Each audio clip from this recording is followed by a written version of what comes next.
Hey, it's your friend Bethany here. We're going to be talking today about bagpipe maintenance and preparation for events that you may be asked to play at. So, yesterday here in Ottawa, I was hired to play at a funeral service at Notre Dame Cemetery for a family, and they requested that I play the Flowers of the Forest at the start of the service.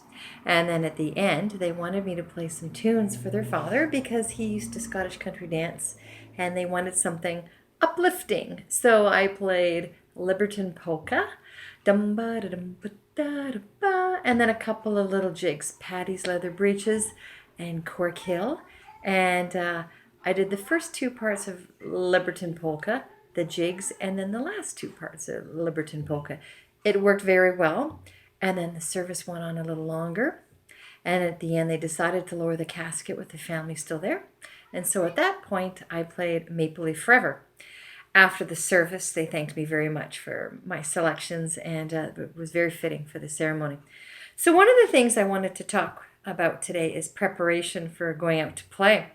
Of course, you need to know your music very well, but it's very important as well to come along with a well-maintained instrument. These days, we're not playing as much as we normally would.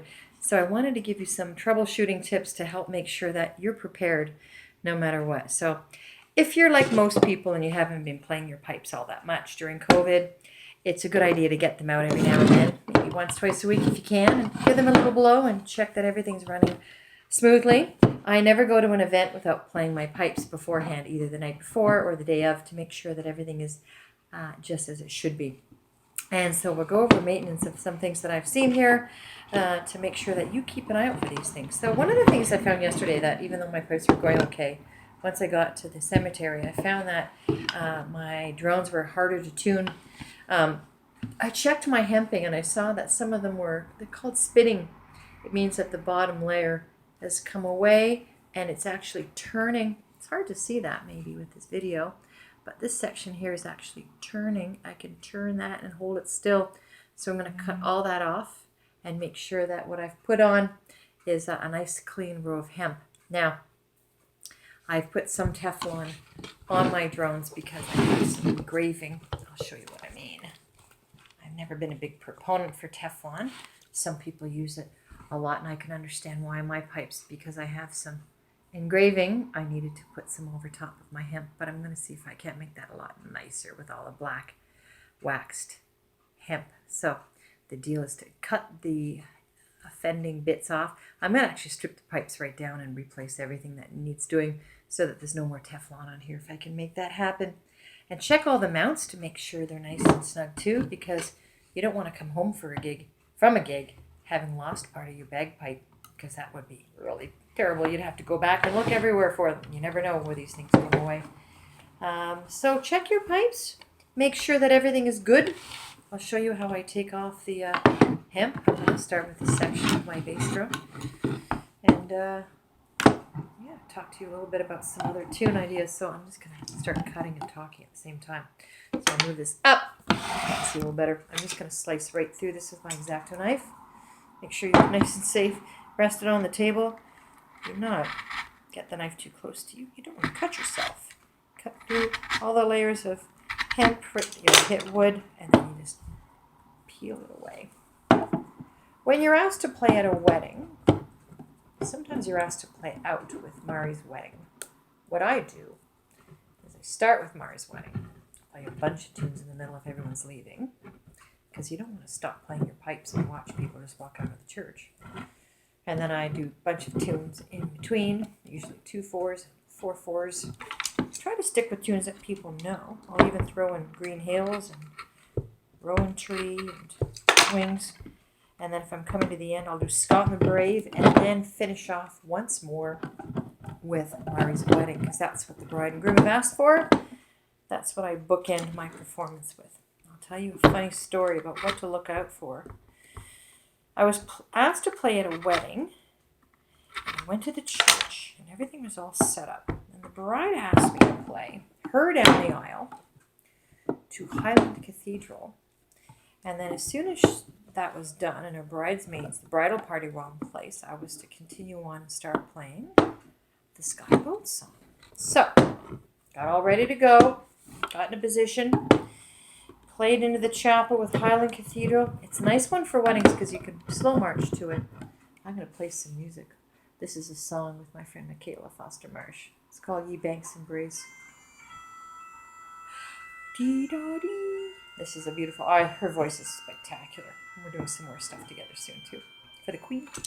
So anyways, I pipe into Highland Cathedral, and it was timed perfectly for that. You get to the end of Highland Cathedral, everyone's in position. I'm standing at the back of the church now.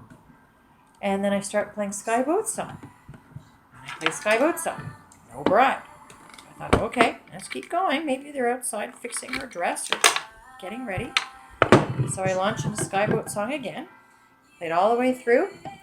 No bride. Now I've started the third time through. Some of the people in the audience knew the tune and were looking around, either at me or the door, to see where the bride was. And I honestly thought for a minute, what if she's done a rudder?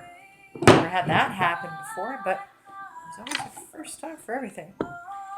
Just as I was finishing up Sky Boat for the third time, the wedding planner threw open the doors and said, "Are you going to play Sky Boat Song or what?" And I went, "Yes." So I stopped my pipes. Everyone was looking at me. Some people had a slight smile on their face. And I blew up and I started playing the same song again. But I realized in that moment that the bride was there. She was happy. She was waiting for me to change tunes. And she may not have known the difference between these pieces. Or, being a wedding day, maybe she was nervous. And she was busy worrying about a bunch of other stuff and not about me, the piper in the chapel. So what I decided to do from then on is always stop the first song, give it about 10 seconds, good dramatic pause, and then start playing the bridal tune, because that gives them a chance to hear that there's a break and that we're ready for them. Hasn't failed. Anyways, another interesting story about weddings. Another wedding I was at, the bride's mother hired me. Didn't tell the bride. I didn't know this either. The bride was poorly and she was getting married so that her kids would have a dad after she passed on. So here I am in this hotel in downtown Ottawa. I'm in position by the elevator. And the door's open and the bride is standing there by herself. She bursts into tears because she sees me. She didn't know I was going to be there. "Oh, my mother hired a piper. This is spectacular." And so the mother asked me to pipe her in to Amazing Grace. Now normally, like as in yesterday's service, people don't like hearing that, especially not weddings, So, because it conjures up images of sadness. But she wanted everyone to think of this very happy day after her daughter had gone.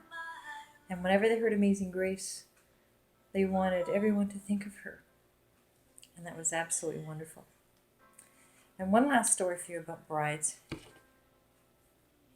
had this woman call me, and she said, "I want you to play for my daughter's wedding." So we went through everything together, and it was really interesting. She sounded really neat and fun. That's all done now. Just rid of the gunge off the end. It's everything on. And everything was set. And about a week before, I got this call, and this woman says to me, "I hate to tell you this." And I said, "Oh, no. Is everything okay with you?" She goes, "No, the wedding's been canceled." I said, "Are you okay?" She goes, "Well, thank you for asking. No one's asked me how I'm feeling. I feel terrible. I put all this money out, care about my daughter." I said, let me guess. The guy, it wasn't quite right for her, or maybe it was rushed." She said something like that. "I think maybe they were fighting or something. It wasn't fitting right or something." So they called the whole thing off. She said, "I feel so bad. I want to pay you something." I said, No.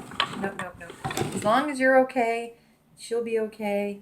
You just call me when she's ready to get married again, and I'll be happy to play for you again." She goes, "Oh, you're very, very thoughtful. Thank you." Because I know that people lose a lot of money on deposits. So 6 months later, I get a call from the same woman. She's absolutely jumping out of her pants to tell me that her daughter's getting married again. And I said, Let me guess.